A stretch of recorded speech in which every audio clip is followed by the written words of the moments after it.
JKP SI reasoning का mock test 1 आज आपके सामने आ रहा है। इससे पहले फुल लेंथ मॉक टेस्ट भी आपके लिए आया था, बट तब सिलेबस आया नहीं था। तो आज के जो मॉक टेस्ट है सिर्फ रीजनिंग का रहेगा। रीजनिंग सेक्शन का जेकेएसएसबी के नए सिलेबस पे बेस्ड रहने वाला है।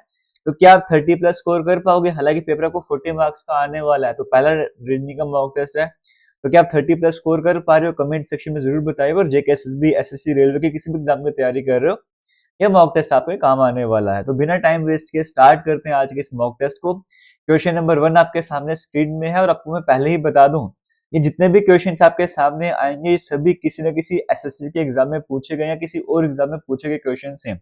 इसीलिए इनकी इंपॉर्टेंस और ज्यादा बन जाती है, क्योंकि जनरली क्वेश्चंस जो होते हैं वो रिपीटेड होते हैं। एक एग्जाम के क्वेश्चन दूसरे एग्जाम में बन जाते हैं। तो पहले क्वेश्चन में आपको कहा गया है, आपको इस तरह के क्वेश्चन एसएससी में भी देखने को मिलते हैं, जेकेएसएसबी में कई बार देखने को मिले, रेलवे में भी देखने को मिले। आपको दो तरह के पैटर्न दिए गए, दो तरह के सेट दिए गए। इस सेट के बेसिस पे आपको बताना है कौन सा ऑप्शन करेक्ट हो जाएगा। और क्लियरली नोट में बताया गया है, जैसे 13 आपको दिया गया है, आप 13 पे किसी भी तरह का ऑपरेशन परफॉर्म कर सकते हो, बट 13 को सेपरेट 1 और 3 आपने नहीं पढ़ना है। 13 को 13 ही पढ़ना है, 1 और 3 नहीं करना आपने इस तरह से। हालांकि क्वेश्चन बड़ा इजी सा है, तो आपको अगर ध्यान दोगे अगर आप यहाँ पे, तो पहला सेट आपके सामने है 3, 6 और 54। कुछ इस तरह का सेट आपको देखने को मिल रहा है। तो अगर यहाँ पे मैं ध्यान दूं, अगर 3 को 2 से मल्टीप्लाई करता हूँ 6 आता है, और सॉरी अगर मैं ऐसे करूँ 6 को 3 से मल्टीप्लाई करूंगा 18 आता है, और 18 को अगर मैं 3 से मल्टीप्लाई करूंगा 54 आ जाता है। ये वाला पैटर्न मेरे सामने था। इसी तरीके से दूसरे सेट मेरे पास 4, 2 और 24 है। अगर 4 और 2 को मैं मल्टीप्लाई करता हूँ 8 आता है, यानी कि पहले दो नंबर्स को, पहले दो डिजिट को मल्टीप्लाई करने पे जो भी आंसर आता है उसको फिर 3 से मल्टीप्लाई करना है। 8 को 3 से मल्टीप्लाई कर 24 आ गया। अगर मैं 9 को 6 से मल्टीप्लाई करूँ 54, तो 54 से 60 तो बनने ही नहीं वाला।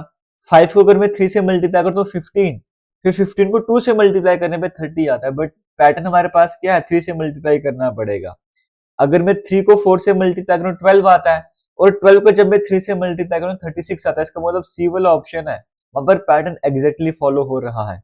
डी ऑप्शन में भी नहीं फॉलो होगा। 6 को 2 से मल्टीप्लाई करो 12, फिर आगे 4 से मल्टीप्लाई करना पड़ेगा। तो पैटर्न क्या था, पहले दो डिजिट को मल्टीप्लाई करके फिर 3 से मल्टीप्लाई करो। तो ऑप्शन नंबर सी में ऐसा फॉलो हुआ, तो वो हमारे पास करेक्ट आंसर हो जाएगा। चलते हैं क्वेश्चन नंबर 2 की बात करेंगे। आपके सामने स्क्रीन में है, सिमेंटिक सीरीज जो आपके सामने था वहां से क्वेश्चन बन रहा है।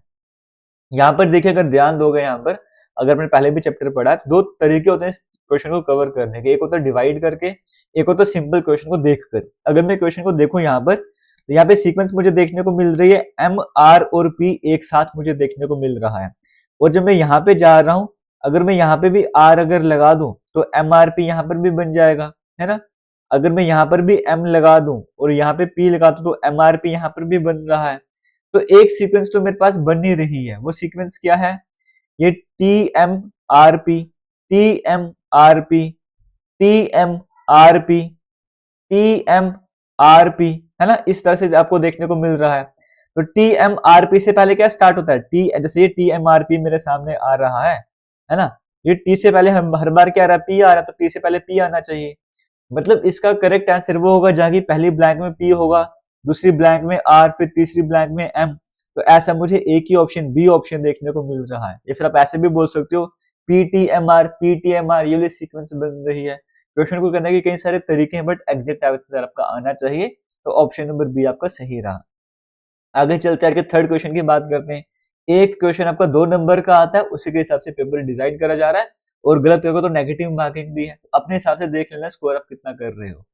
क्वेश्चन नंबर 3 की बात करेंगे। अगर अभी तक दोनों क्वेश्चन से इसका मतलब 4 नंबर आपको अभी तक बन चुके हैं। थर्ड क्वेश्चन में कह रहा है, पॉइंटिंग टू अ मैन, एक आदमी की तरफ इशारा करते हुए रॉकी, जो कि एक मैन है मतलब लड़का है, रॉकी एक आदमी की तरफ पॉइंट करते हुए क्या बोलता है, एक आदमी की तरफ पॉइंट करते हुए बोलते, एक पर्सन है कोई, उसको पॉइंट करते हुए, उसको इस तरफ इशारा करते हुए रॉकी बोलता है, ही इज द फादर, ये जो है ये फादर है, किसके फादर है, of the daughter of my daughter in law, मेरी जो डॉटर इन लॉ है। मेरी डॉटर इन लॉ मतलब कौन, मेरे बेटे की जो बीवी है ना, ये मेरी डॉटर इन लॉ हो जाएगी। तो रोहित बोलते हैं कि ये जो आदमी है किसका फादर है, ये फादर है of the daughter of my daughter in law, मेरी डॉटर इन लॉ की जो डॉटर है, मेरी डॉटर इन लॉ की जो डॉटर है उसका फादर है। तो मेरी डॉटर इन लॉ की डॉटर ये होगी, इसका फादर ये हो गया। यानी कि जिस पर्सन की वो बात कर रहा है रॉकी, वो ये वाला पर्सन है, वो ये है। तो आपको बताना है रॉकी इस आदमी का क्या लगता है, रॉकी इस आदमी का बाप है, फादर है। तो ऑप्शन नंबर सी में फादर देखने को मिल रहा है, वो यहाँ पे करेक्ट आंसर हो जाएगा। इसी तरह की अगर आपको प्रॉब्लम आती है, हमारे इस यूट्यूब चैनल पर रीजनिंग की प्लेलिस्ट है, वहां पर जाके भी पढ़ सकते हो। हमारी एप्लीकेशन पर भी जेकेपीएसआई का कोर्स चल रहा है, वहां पे रीजनिंग मैक्सिमम कंप्लीट 95% तक सिलेबस कंप्लीट है। अब वहां पर जाके भी पढ़ सकते हो, जैसे आपको ठीक लगेगा। अगर एप्लीकेशन में पढ़ना है, कमेंट सेक्शन में आपको लिंक मिल जाएगा। क्वेश्चन नंबर 4 आपके सामने स्क्रीन में पे कहा जा रहा है, 3 स्टेटमेंट्स आर गिवन। आपको स्टेटमेंट कंक्लूजन वाला क्वेश्चन आ चुका है। स्टेटमेंट में 3 स्टेटमेंट है, फिर कंक्लूजन दिए गए हैं। हम स्टेटमेंट की डायग्राम बनाते हैं। इसको भी करने के 2 तरीके होते हैं, मैं आपको डायग्राम के तरीके से करवा देता हूँ। सम टीचर्स आर साइंटिस्ट, कुछ टीचर जो हैं वो साइंटिस्ट हैं। तो इस तरह की डायग्राम बन जाएगी। ये मेरे पास टीचर हो गए, ये मेरे पास टीचर है और ये मेरे पास साइंटिस्ट है। सम टीचर्स आर साइंटिस्ट, फिर कह रहे हैं ऑल साइंटिस्ट आर डॉक्टर। जितने भी साइंटिस्ट हैं, जितने भी साइंटिस्ट हमारे पास है, जितने भी साइंटिस्ट हैं वो क्या हैं, जितने भी साइंटिस्ट हैं वो सारे के सारे डॉक्टर हैं। मैंने इस तरह से बना दिया, इसको मैंने बना दिया डॉक्टर, ठीक है। उसके बाद कहा जा रहा है ऑल डॉक्टर्स आर इंजीनियर्स, जितने भी डॉक्टर्स हैं ये सभी के सभी डॉक्टर्स क्या हैं, ये सभी के सभी डॉक्टर्स जो हैं वो इंजीनियर्स आ जाते हैं। तो सबसे बाहर वाला सर्कल मेरे पास कौन सा रहा, इंजीनियर वाला रहा। अब कंक्लूजन की तरफ चलते हैं। कह रहा है सम डॉक्टर्स आर टीचर्स, क्या ये डॉक्टर वाला सर्कल है मेरे पास, थर्ड नंबर वाला। तो अगर डॉक्टर्स की बात करूं, टीचर्स की बात करूं, हाफ ऑफ कट कर रहा है, इसका मतलब सम डॉक्टर्स आर टीचर्स सही हो जाएगा। सेकंड में कहा जा रहा है सम इंजीनियर्स आर टीचर्स, कुछ इंजीनियर टीचर होंगे। क्या ये इंजीनियर वाला सर्कल है, टीचर वाला, एक दूसरे को कट कर ही रहे हैं, इसका मतलब सम इंजीनियर्स आर टीचर्स भी हो जाएगा। थर्ड में कहा जा रहा है सम डॉक्टर्स आर साइंटिस्ट, तो यहाँ पर आप देखोगे है ना, सम डॉक्टर्स आर साइंटिस्ट आपको यहाँ पर देखने को मिल रहा है। तो अगर हम यहाँ पर ध्यान देंगे तो ये डॉक्टर मेरे पास है, डॉक्टर वाला सर्कल बाहर है और साइंटिस्ट वाला सर्कल अंदर है ना। तो अगर इस क्वेश्चन को देखो, अगर ऐसा होता है, यहाँ पे लिखा होता है जैसे ऑल डॉक्टर्स आर साइंटिस्ट है, तो या फिर सम साइंटिस्ट आर डॉक्टर बोला होता, आप अंदर से बाहर की तरफ जाते तो मैं बोलता सही है। लेकिन जब आप बाहर से अंदर की तरफ आ रहे हो, ये मैंने करवाया आपको पहले भी कंसेप्ट ये हो ना, कि जब ऑल वाली कैटेगरी होती है, आप अंदर से बाहर की तरफ जाते हो, बाहर से अंदर की तरफ जाते हो, सही हो जाता है। लेकिन सम वाली कैटेगरी में क्या होता है, आपका जो उल्टा है वो थोड़ा सा गलत हो जाता है। अगर आप इसको लेके चलोगे तो यानी कि सम डॉक्टर्स आर साइंटिस्ट, ये मैं कांट से वाली कैटेगरी में गलत करता हूं। क्यों? क्योंकि देखो जो अंदर वाला सर्कल है वो साइंटिस्ट है, बाहर वाला सर्कल डॉक्टर है। इसका मतलब सम साइंटिस्ट और डॉक्टर हो सकता है, but some doctor are scientist, इसकी पॉसिबिलिटी कांट से वाली कैटेगरी में गलत हो जाता है। इसका मतलब या तो कंक्लूजन 1 सही होगा तो कंक्लूजन 2 सही होगा। तो ओनली 1 एंड 2 फॉलो में बोलूंगा सही है, तीसरे को मैं मतलब कांट से वाली कैटेगरी में गलत कर देता हूँ। इसका मतलब ऑप्शन नंबर यहाँ पर जो है वो option number A, only conclusion 1 and 2 follow, वो करेक्ट आंसर हो जाएगा। तो कांट प्रोबेबिलिटी का कंसेप्ट है नहीं है, तो मैं 1 और 2 को ही फॉलो करूंगा, ये हमारे पास सही आंसर हो जाएगा। क्वेश्चन नंबर 5 की बात करें, कहा जा रहा है which of the following numbers will replace the question mark. Number series का क्वेश्चन हमारे सामने है। यहाँ पे क्या कहा जा रहा है, देखो ये 232 है, हालांकि मैं यहाँ पे आपको कवर करवा दूं। तो पहले इन दोनों के बीच में कितना गैप आ रहा है, अगर आपको 232 से 231 पे जाना है तो आप क्या कर रहे हो, आप यहाँ पे 11 माइनस कर रहे हो ना, -11 कर रहे हो। 221 अगर आपको 199 पे जाना है, आप -22 कर रहे हो। तो एक बात आपको समझ आ रही है, अगर मैं 122 से 67 पे जाऊंगा तो 12 में से 7 के 5 और ये मेरे पास 11 बन जाएगा 55, -55। देखो पहले 11 माइनस किया, फिर 22 माइनस किया। यहाँ पर अगर मैं 33 माइनस करूंगा, अगर 199 में से 33 माइनस 9 में से 3 गए 6, 9 में से 3 गए 6 ना, तो 166 मेरे पास आ जाएगा। आगे अगर मैं -44 करूंगा तो 122 मेरे पास आ जाएगा, -55। 11 का टेबल चल रहा है, पहले 11 माइनस करो, फिर 22, फिर 33, फिर 44, फिर 45 माइनस करो। इस तरह से जब मैंने देखा 199 में से मैंने जब 33 माइनस करा तो 166 आ रहा है। वो ऑप्शन नंबर डी में मुझे देखने को मिल रहा है। ऑप्शन नंबर डी यहाँ पे करेक्ट आंसर हो जाएगा। क्वेश्चन नंबर 6 की बात करेंगे, कहा जा रहा है, ये देखो यहाँ पे इस तरह से लिखा गया 205। ग्रेटर देन का मतलब क्या है, ग्रेटर देन का मतलब यहाँ पे प्लस है, तो मैं ग्रेटर देन की जगह प्लस का साइन लगा दूंगा। फिर 210, डॉलर का मतलब डिवाइड है, डिवाइड लगा दो। 15, एक्सक्लेमेशन की जगह मल्टीप्लाई लगा दो, 2 कर दिया। लेस देन का मतलब माइनस है, सभी साइन को मैंने पहले चेंज कर लिया। अब क्या है, बोर्ड मास ही तो लगाना है, तो बोर्ड मास में पहले डिवाइड आ रहा है, तो जब 210 में से आप 15 डिवाइड करोगे, इस पोर्शन को जब आप सॉल्व करोगे, 15 बन जाए 15, तो यहाँ पे 60 बन जाएगा, 15 4 60। तो आप 14 को 2 से मल्टीप्लाई करना है, 28 बन जाएगा, यानी कि 205 प्लस 28 माइनस 19।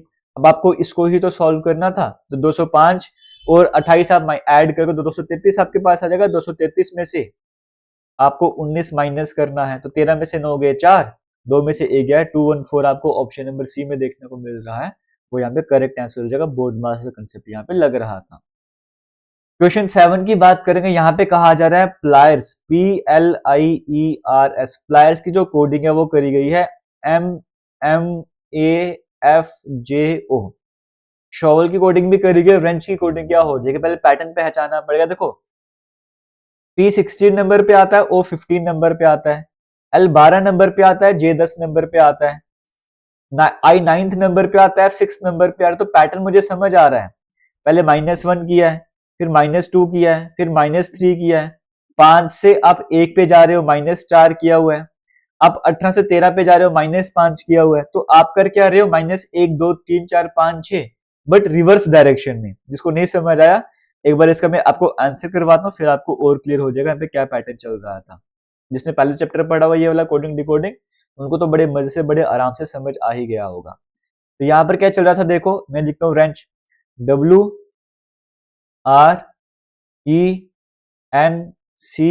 है ना।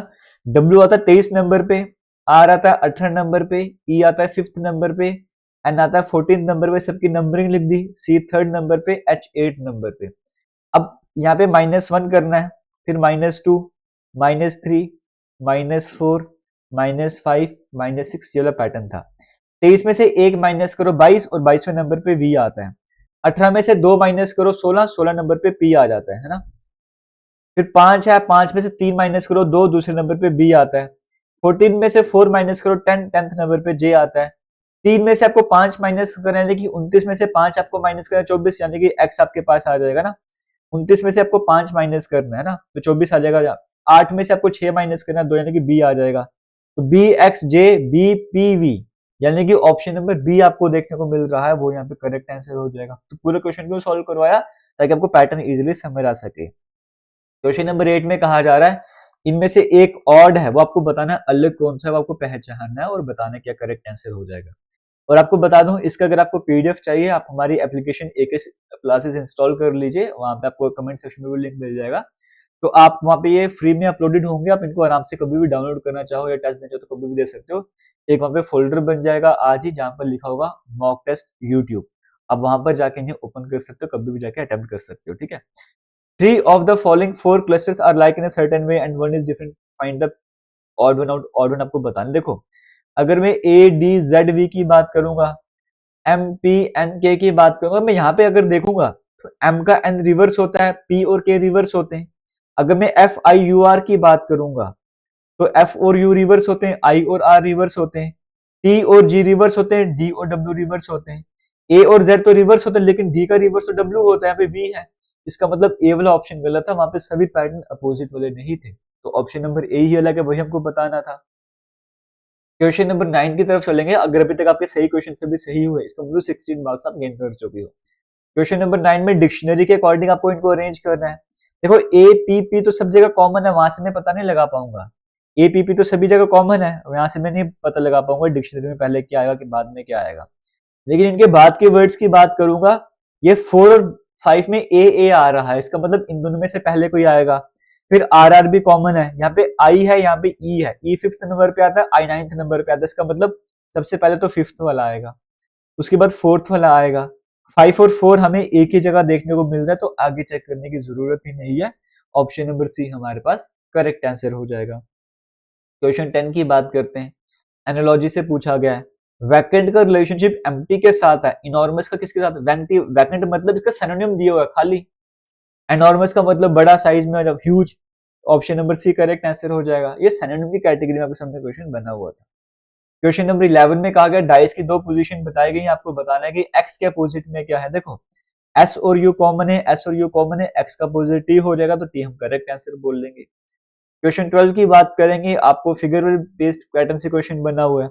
अब यहाँ पे देखोगे P है, फिर Q छोड़ के R लिख दिया, S छोड़ के T कर दिया, U छोड़ के V कर दिया, है ना। W छोड़ के X आना चाहिए, इतना तो समझ जाएगा। यहाँ पे जो लेटर आएगा वो X आएगा, या तो ऑप्शन डी आंसर होगा या तो ऑप्शन ए आंसर होगा। अब यहाँ पे एक लाइन थी, फिर 2, फिर 3, फिर 4, आगे 5 लाइन आनी चाहिए थी, तो 5 लाइन मुझे कहाँ देखने को मिल रही है, इस वाले ऑप्शन में।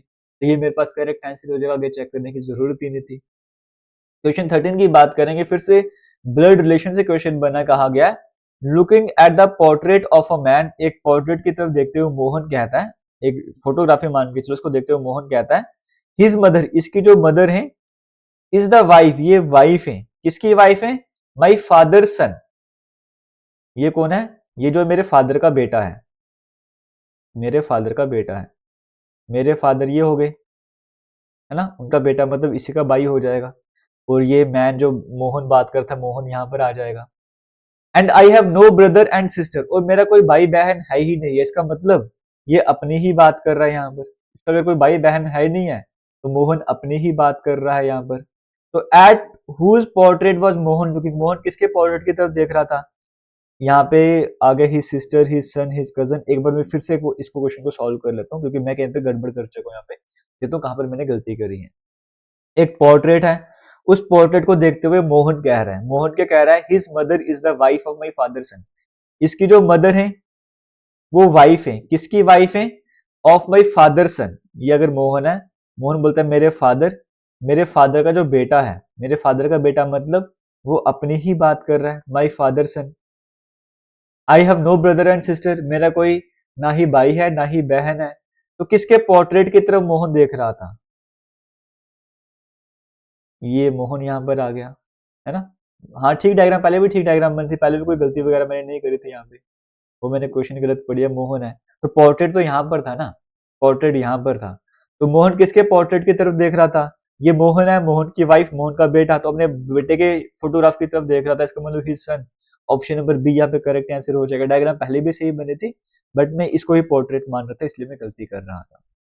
क्वेश्चन नंबर 14 की बात करने कहा जा रहा है, इस क्वेश्चन में रिलेटेड पेयर आपको बताना है, ई आई का जो रिलेशनशिप है वो डी एफ के साथ है, आपको बताना है एच एम का रिलेशनशिप किसके साथ हो जाएगा।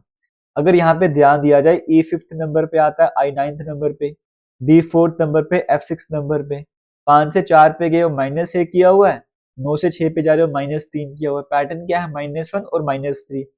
एच से -1 करोगे तो कहां पर पहुंच जाओगे, जी पे, एम 13 नंबर पे आता है, 3 माइनस करोगे 10 जे पे, तो जी जे हमारे पास ऑप्शन नंबर बी में देखने को मिल रहा है, वो करेक्ट आंसर हो जाएगा।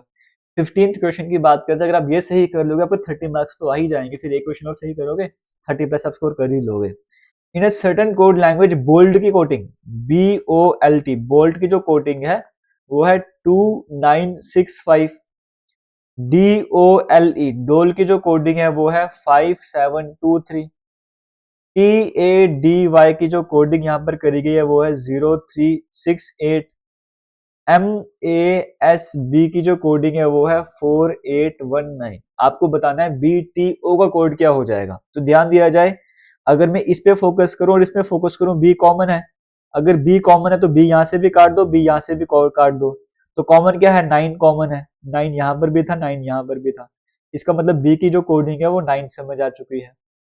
अगर मैं इस पे और इस पे फोकस करूं तो टी कॉमन है, टी यहां पर भी है, टी यहां पर भी है, तो इन दोनों में कॉमन क्या है, 6 कॉमन है, तो 6 यहां से भी काट दो, 6 यहां से भी काट दो, यानी कि जो ओ की टी की कोडिंग है वो क्या है, टी की जो कोडिंग है वो 6 है, तो 9 और 6 मुझे एक ही ऑप्शन में देखने को मिल रहा है, तो वो मेरे पास करेक्ट आंसर हो जाएगा, आगे चेक करने की जरूरत ही नहीं है। क्वेश्चन 16 की बात करते हैं, यहाँ पे कहा जा रहा है वेन डायग्राम आपको बताना है, मैंगो, फ्रूट और बनाना, आपको पता है फ्रूट की कैटेगरी में मैंगो भी आएगा, बनाना दोनों अलग हो जाएंगे, तो ऐसे आपको ऑप्शन नंबर डी में देखने को मिल रहा है। तो अभी तक आपके सही क्वेश्चन सही रहे, इसका मतलब आप 30 प्लस मार्क्स ले चुके हो, बट अगर कोई क्वेश्चन आपको गलत होगा तो नेगेटिव मार्किंग में 30 मार्क्स अभी तक आपने गेन नहीं करे।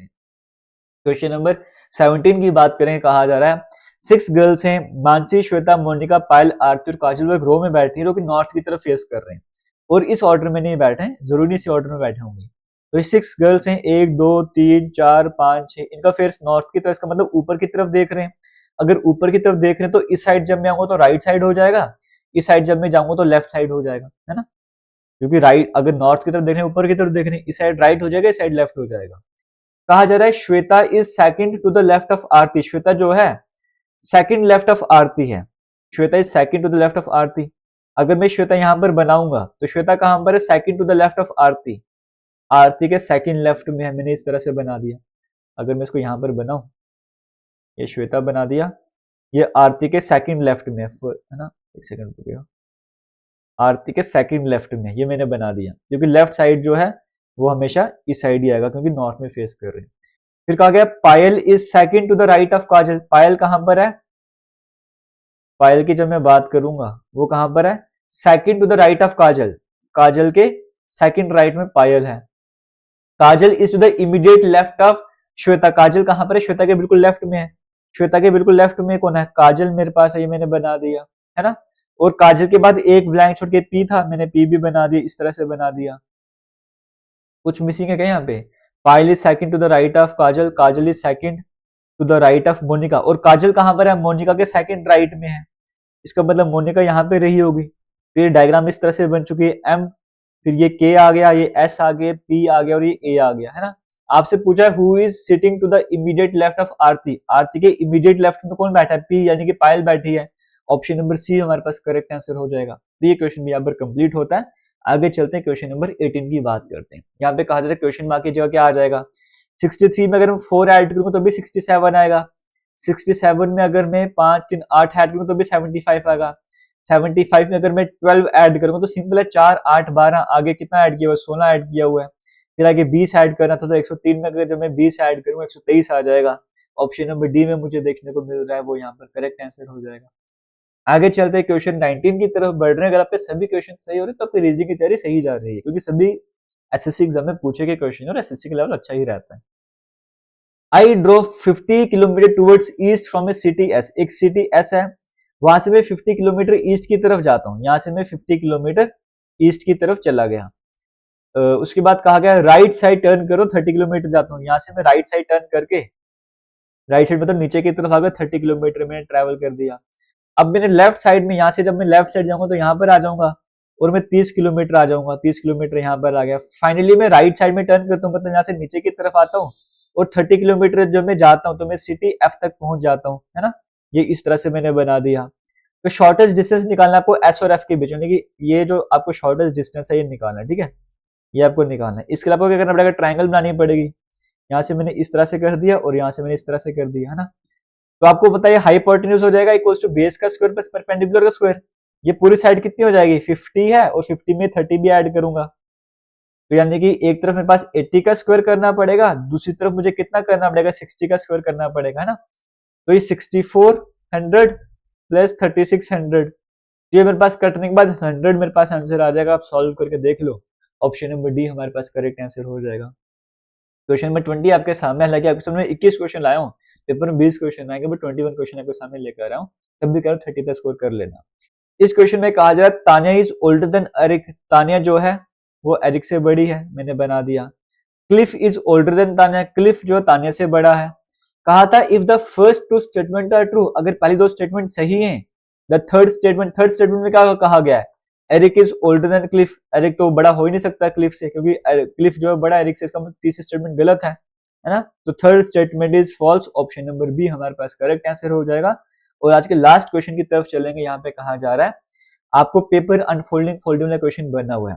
आपके सामने देखो, आपने क्या किया, ये जो क्वेश्चन था इसको पहले यहाँ पर ले गए, फिर आपने क्या करा, उसके बाद इस वाले क्वेश्चन को ऊपर की तरफ ले गए। यानी कि जब आपको पेपर को ओपन करना है, जो ये वाला क्वेश्चन था, पहले आप इसको ओपन करोगे, जब इसको ओपन करोगे ये दो डॉट नीचे की तरफ भी आ जाएंगे।